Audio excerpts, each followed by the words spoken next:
నేను రాసిన పుస్తకం గురించి చెప్తూ ఒకసారి ఆ పుస్తకం చూడండి.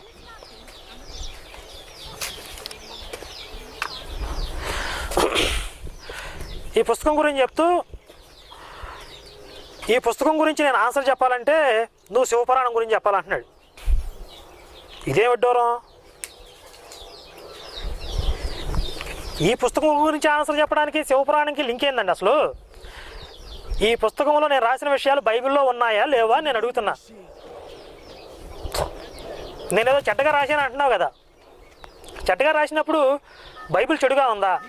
లేకపోతే బైబిల్లో లేని విషయాలు నేను రాశాను, ఏదో చెప్పాల్సిన బాధ్యత ఒక మతబోధకుడిగా, క్రైస్తవ మతబోధకుడిగా నీ మీద ఉందా లేదా?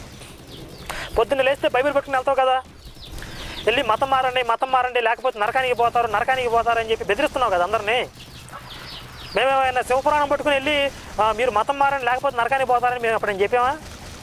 నేను చెప్పడం అక్కడ చూసావు నువ్వు?